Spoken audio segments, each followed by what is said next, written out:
Listen, man, I know y'all saw the title. Today, I am going to be ranking every single NBA season since the year 2000. So I know the title says the last 20 years, but sue me, but I'm going to add another one onto that list. As you guys can see, I made the tier maker on your screen right now. And I'm just going to be fully transparent. I was born in the year 2000, so a lot of these seasons I really did not watch. I started watching it like 09, 010, around that range. But since then, because of the channel and just because, you know, I've been in love with the game, I have done a lot of research, so I will try my best to put everything into proper context. Also, you know, adding my little flair to it, but leave a like on the video. Let's try to get this one to 3,000 likes. Subscribe to the channel if you haven't already. Check out the podcast links in the description. But let's just get into it. Starting with the 2000 NBA season, this is the Lakers' first year of their three-peat. You had Shaq winning MVP after averaging 30 points, 14 rebounds, and 4 assists. Jesus Christ, Shaq. The Spurs just came off winning the championship the season prior, and really this was the first year where the Los Angeles Lakers came onto the scene and was like, yo, we are here, we are coming, and we are championship contenders. They were pushed to 7 in the Western Conference Finals by the Portland Trail Blazers. In the NBA Finals, they met up with the Indiana Pacers, in which they took care of business. But hey, this is Shaq's first ring, Kobe's first ring. I think this was a very solid season overall. And just to set the baseline for the rest of the video, let's put this at a B. Next up, we got the 2001 NBA season. The Los Angeles Lakers are looking to repeat. Kobe Bryant makes another leap in his game. Shaquille O'Neal is still as dominant as ever. But this year was the Allen Iverson year. This was the year Allen Iverson led the Philadelphia 76ers to 56 wins, the best in the conference, was taking over the NBA, was being a cultural icon. In the playoffs, the Los Angeles Lakers just dominated the competition, sweeping through the Western Conference. However, in the East, we got some really good series as well. We had the 76ers and the Raptors going to 7 games. That was a classic series. And then the 76ers and the Bucks went to 7 games as well in the round after. That was another great series. And then in the NBA Finals, although it was lopsided, we got to see Allen Iverson's classic Game 1 performance. So with that being said, I'm gonna give this one an S. Is that fair? I'm gonna give this one an S. A lot of great basketball was being played, legacies were being defined.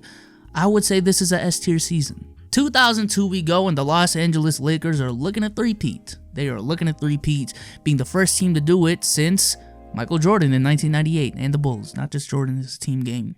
Y'all know what I mean. Y'all know what I mean, man. Tim Duncan wins MVP after leading his team to 58 wins, puts up 26 points, 13 rebounds, and 4 assists. The Sacramento Kings have a really good year, winning 61 games, the best in the league, I'm pretty sure. Yep, best in the league. And this is a season that, although the Kings were really good, a lot of Kings fans hate. Because they feel like the NBA rigged the Western Conference Finals in favor of the Los Angeles Lakers, and there are a lot of stats to prove this, but that's neither here or there, man. And then in the NBA Finals, we go over the Los Angeles Lakers, sweep the New Jersey Nets with Jason Kidd and Kenyon Martin and them boys, and they go on to win 3 championships in a row. And while that is a very momentous moment in NBA history, I don't think it's a S tier season. I'm gonna be honest. It's a very solid season. I would say it's a B. Borderline C. It's alright. I mean, it's alright. Let me know in the comment section if I'm bugging, but it's alright. And then we get into the 2003 season where Tim Duncan wins MVP again. Amari Stoudemire comes into the league. Tracy McGrady goes off, leads the league in scoring, averaging 32 points a game. And look at the West. Jesus Christ. The Spurs win 60 games. The Mavs win 60 games. The Kings win 59. The Lakers win 50. And they honestly probably could have won 55 if they weren't coasting, because, they were trying to get that 4-peat. And looking at the first round this year, a lot of very solid series. There was only one series that finished in 5 games. Everything else went to 7 games or 6. And to me, as far as an individual, what Tim Duncan did this year, extremely underrated, doesn't get talked about enough. Dude won back-to-back MVPs, led his team to 60 wins, and look at the help he had. A 20-year-old Tony Parker in his 2nd year in the league. We're talking Steven Jackson in his 3rd year in the league. We're talking about a very old David Robinson as a 37-year-old. Manu Ginobili, I believe, was a rookie. Yup, he was a rookie. And then in the playoffs, you have to beat Stephon Marbury, Amari Stoudemire, and Sean Marion in the first round. We get into the second round, and he just ends the Lakers three-peat, and no one really talks about that. And then in the conference finals, you have to go up against a 60-win Mavs team and puts up 28 points, 17 rebounds on ridiculous efficiency. And then in the finals, puts up 24 points, 17 rebounds, 5 assists, and 5 blocks a game on 50% shooting. Again, what Tim Duncan did this year, extremely underrated. However, as a season, it was kind of mid, bro. It's just, I'm sorry, but people don't like watching the San Antonio Spurs succeed like that. Now, I don't got the numbers for the year 2000 and 2001, but for that decade, this was the second lowest rated NBA Finals, next to 07 when the Spurs appeared again. So I would say this is a C-tier season as a whole. That's going to be my first C-tier season, but it is what it is. The 2004 season, a lot of drama involved, man. A lot of drama involved. The Kobe-Shaq feud is really escalating. They just signed Karl Malone and Gary Payton, who, although they were old coming into this team, they were still all-star caliber players the season prior. They had really high expectations, and looking at their record, they won 56 games, and the pressure was on for this team to win. This was the year Kevin Garnett won MVP and was just flat-out dominant, led the Minnesota Timberwolves to 58 wins, puts up 24 points, 14 rebounds, 5 assists, 2 blocks, a steal and a half on 50%. Yo, KG, bro. A lot of people forget how good KG was, bro. Like, you still had the Spurs winning 57, the Lakers won 56, the Kings won 55.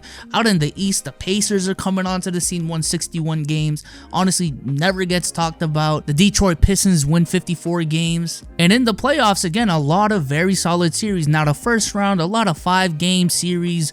Honestly, every single series was either a 5-game series or a sweep, except for the Heat versus the Hornets. But then we get into the second round, and the Timberwolves and the Kings go to 7 games. The Pistons and the Nets go to 7 games. The Pacers and the Heat go to 6 games. The Lakers and the Spurs go to 6 games. And then KG makes the Western Conference Finals. We have the Pistons-Pacers matchup that a lot of people were anticipating from the regular season. And then we get into the NBA Finals, where the Detroit Pistons pull off arguably the biggest upset in history, beating Gary Payton, Karl Malone, Kobe Bryant, and Shaquille O'Neal with technically no Hall of Famers, or at least not an All-NBA first-team caliber player.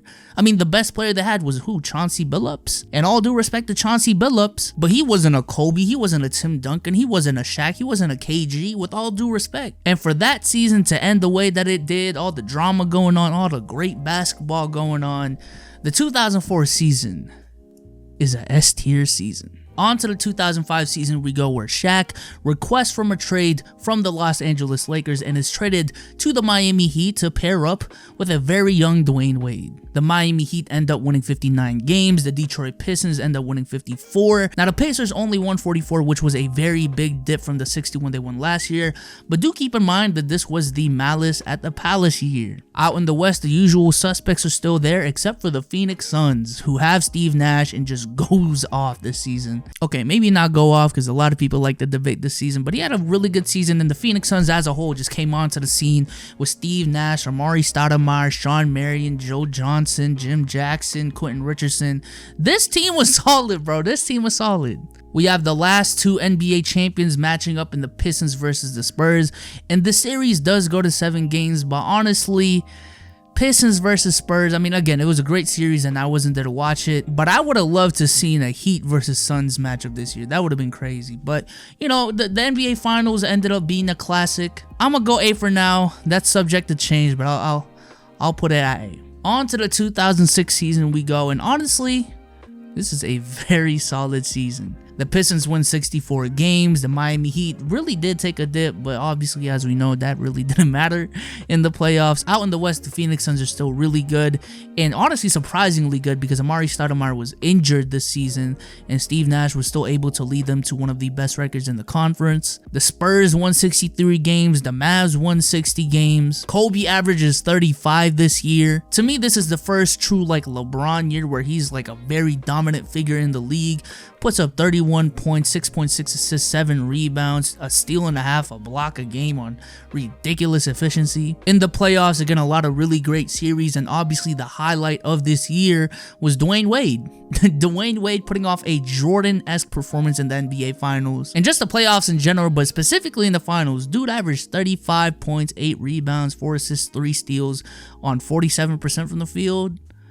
That boy D-Wade is cold, bro. A lot of people like to disrespect D-Wade nowadays, but man, D-Wade was that dude. But not only was Dwayne Wade playing ridiculous in the finals, but it was also a competitive series. I mean, the series still went to 6 games, and game 6 was only a 3-point margin. Game 5 was a 1-point margin. So, a lot of great basketball being played this season. I am going to have to give this one an S tier. Into the 2007 season we go, where honestly, I mean, the Mavs won 67 games. That was great. Dirk wins his one and only MVP. The Phoenix Suns still win 61 games. I mean, with all due respect, while the Warriors eliminating the Mavs in the first round was insane. After that, I mean, you had the best team in the league already eliminated. LeBron does go crazy on the other side of the bracket, which is, oh my, for LeBron to do that at his age and at the time in his career, absolutely insane. But for only one series this year to go to 7 games and for the finals to be that lopsided, I would honestly say this is the worst season. One of the worst in the last 20 years. So I'm gonna have to give this one a D. I'm sorry. Spurs fans probably hate me right now, but I'm sorry. Into the 2008 season we go, and the NBA landscape changes. The Boston Celtics end up acquiring Kevin Garnett, Ray Allen, and Paul Pierce and form the NBA's first super team. At least modern super team. That's a conversation we can have in the comment section, and it's a conversation I've been having a lot on Locker Room. But this, at least to me, is the first modern super team. Out in the West, Kobe Bryant is going crazy, leading them to one of the best records in the Western Conference before Pau Gasol came onto the team, and then Pau Gasol comes onto the team and they finish with the best record in the West. Chris Paul was going off on the Hornets. The Spurs are still the Spurs. The Rockets have Yao Ming and Tracy McGrady. You had the Jazz with D. Will and Carlos Boozer coming onto the scene. You had the Nuggets with Carmelo coming onto the scene. And in the playoffs, although the Boston Celtics were expected to win the championship, they were involved in a lot of great series, and you know, it was just very entertaining. In the first round, they went to 7 games against the Hawks, and then in the second round they ran into LeBron, and LeBron went crazy on them in game 7, and him and Paul Pierce had that classic battle. And then the Celtics had to prove that they were better than the Pistons, who's been dominating the Eastern Conference prior to this year, and they beat them in 6. And then we get the Celtics versus the Lakers for the first time since the 80s. I mean, bro, I don't even have to say enough. This is an S tier season. 2009 season we go, and again, a lot of great things happening in the NBA. Aside from Kevin Garnett missing a majority of this season due to a knee injury I believe he suffered, which really hindered the Celtics and how dominant they really could have been. But that's neither here or there. They still won 62 games. LeBron and the Cavs win 66 games, the best in the league. LeBron has one of the best seasons of all time this year. You had Dwight Howard and the Magic coming onto the scene, winning 59 games. Out in the West, again, you had the usual suspects, the Spurs, the Rockets, the Mavs. The Nuggets are coming more onto the scene. The Blazers as well with Brandon Roy and LaMarcus Aldridge. And the Lakers improve even more from last year as they won 65 games.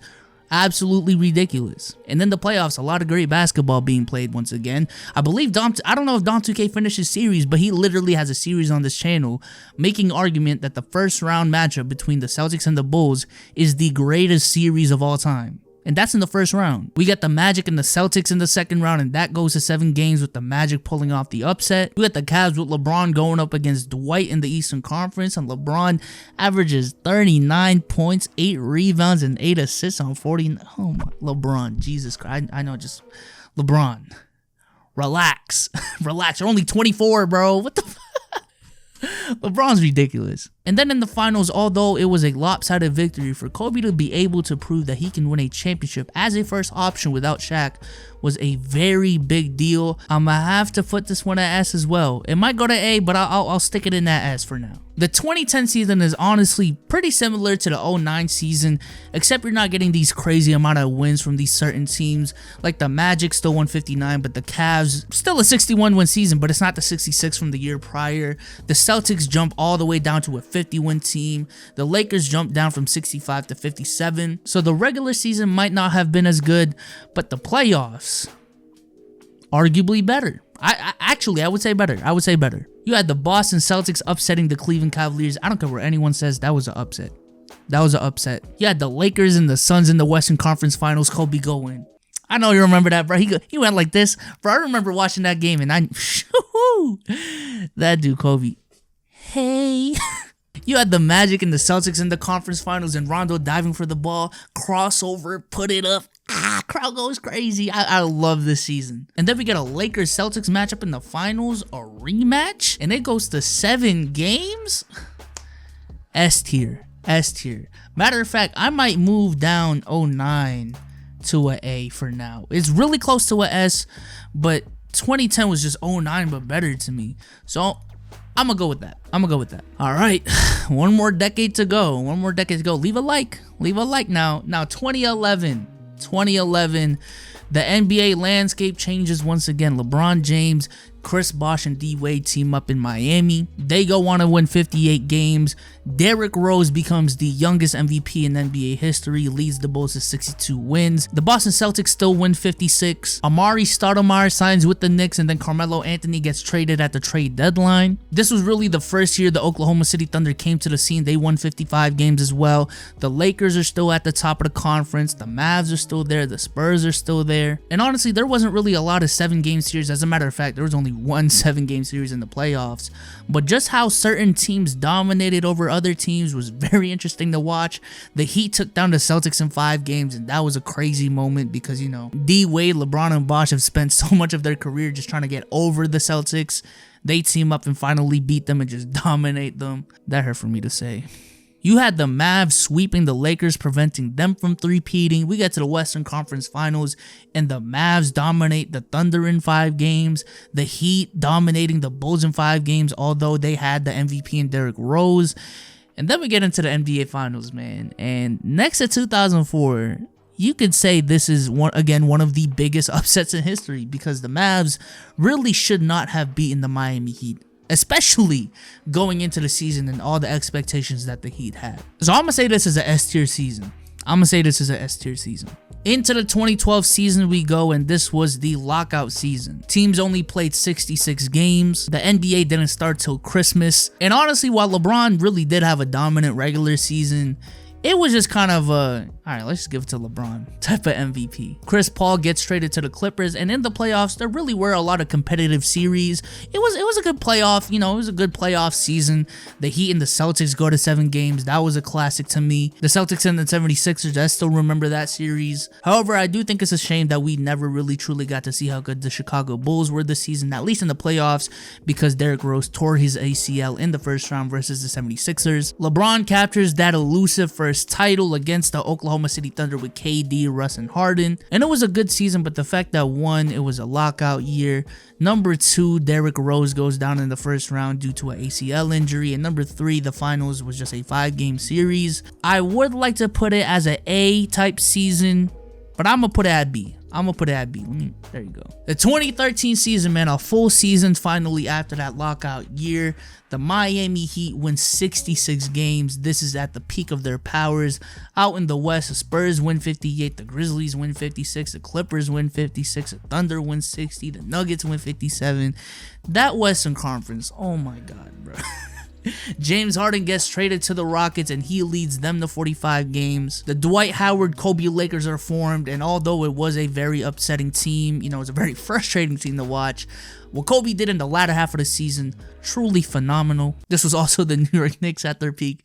I can't even say that seriously. I mean, it was the best season they had. The East, honestly, was kind of some mid this season, especially compared to the years prior. We had the Pacers and the Heat going to 7 games. That was a phenomenal series. And then in the NBA Finals, we arguably had the greatest finals of all time. So I think just the fact that this season arguably has the greatest NBA Finals of all time, this is S. That's an S tier type season. On to the 2014 season we go. This was the Pacers' breakout year. They captured the best record in the Eastern Conference. The Heat are still solid, winning 54 games. Out in the West, Kevin Durant. Goes nuts, goes berserk, wins MVP this year. I thought he should have been unanimous, but that's just me. Yeah, the Clippers nearly winning 60 games, the Spurs winning 62, the Rockets winning 54, which honestly I think people should talk about more. The Blazers winning 54, and honestly the first round of the season was lit, man.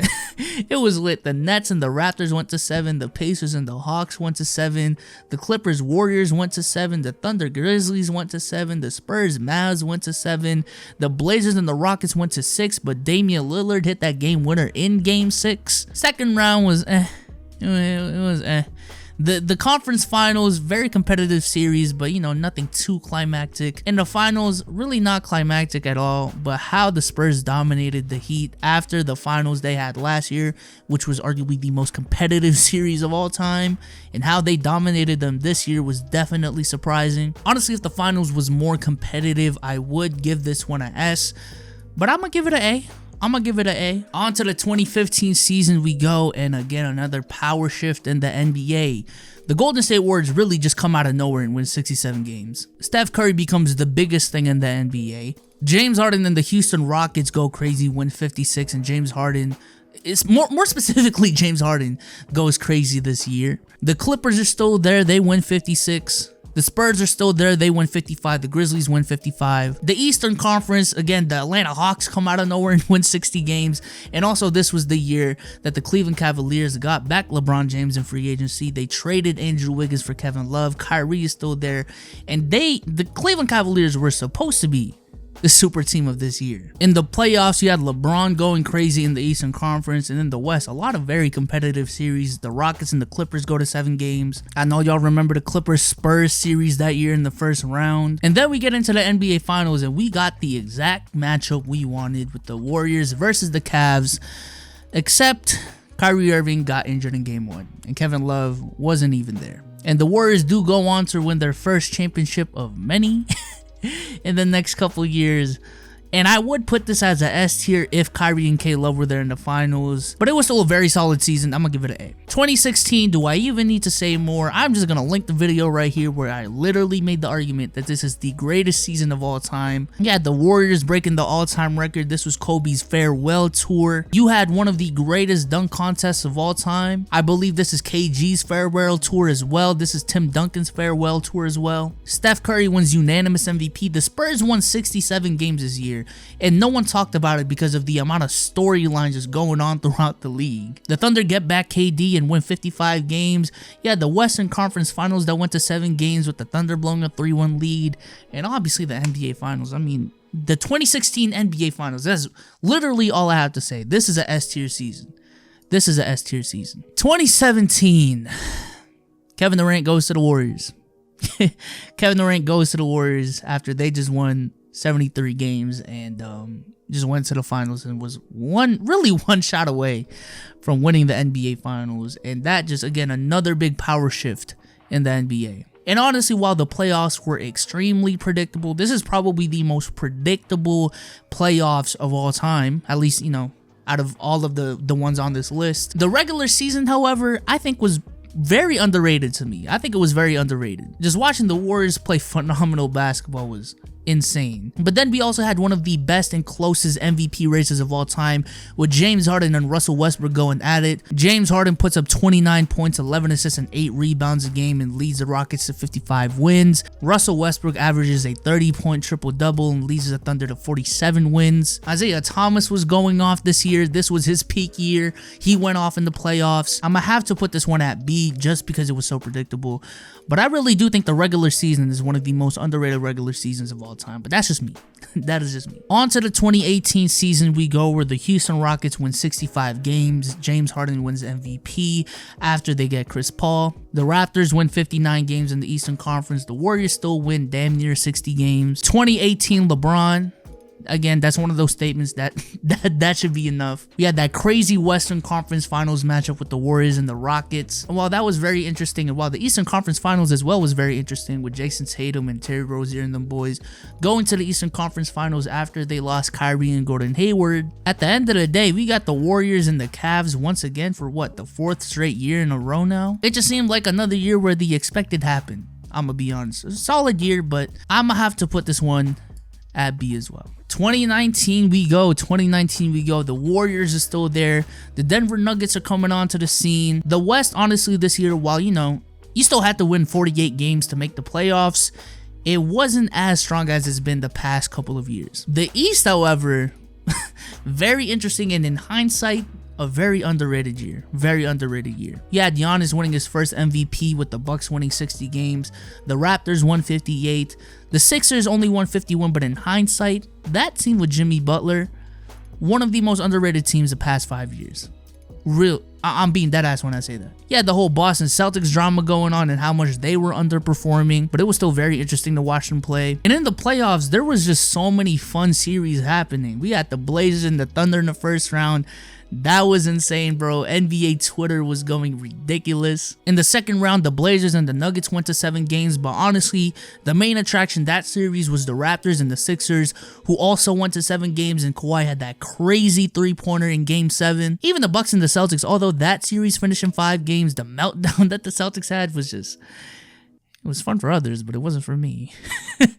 The Eastern Conference Finals, however, the Raptors beating the Bucks in 6 games and Kawhi taking over that series was insane. And we got the Raptors and the Warriors in the finals, and it was just sad that KD and Klay were injured this series, but it was still a very fun series to watch. You can't tell me otherwise. The amount of injuries that happened in the finals, I just can't put it at S because of that, but it was still one of the more entertaining seasons in the last 20 years. So I'm gonna put it at A. I'm gonna have to put that at A. Also, I forgot to mention in 2019, LeBron went to the Lakers. That's also that was okay. All right, let's move on. 2020, man. This was poised to be one of the greatest seasons of all time. You had the Lakers with AD and LeBron. You had the Clippers with Kawhi and Paul George now. Kemba's on the Celtics. You got James Harden and Russell Westbrook teaming up. The Raptors were overachieving by a lot. Jimmy Butler's on the Heat. Kyrie and KD went to the Nets. You got the most hyped up prospect since LeBron, Zion, coming into the league. John Morant's coming into the league. We were supposed to see the Warriors with Steph, Klay, and Draymond again. I mean, this was supposed to be such a great year. But no. That is not what happened at all. The Kyrie and KD barely played this season. And maybe it would have been different if this thing called the virus didn't happen. Maybe it would have been one of the greatest seasons of all time. I was honestly having a lot of fun watching this season. But we had to wait like 5 months in the middle of the season just to see the NBA back again. We've been watching games with no fans since, and you can argue the asterisks or not because, all the teams had the same circumstances. But as a season as a whole, man, it's just so disappointing. This season is just so disappointing. And because of that, I'm going to have to put this one at C. I ain't going to lie. Like, shout out to LeBron and the Lakers for winning. I'm not trying to take away that ring or say anything about that, but as a season as a whole, that's a C. That's a C type season, bro. But man, we made it to the end. That is my final list. You can see I got that nice curve going up there, you know what I'm saying? We got the 2001 season, 2004, 2006, 2008, 2010, 2011, 2013, and 2016 as S tier seasons. Y'all can see the rest. Leave a like on the video if you like this. Subscribe to the channel if you haven't already. But I am out. I've been recording for like an hour. Peace.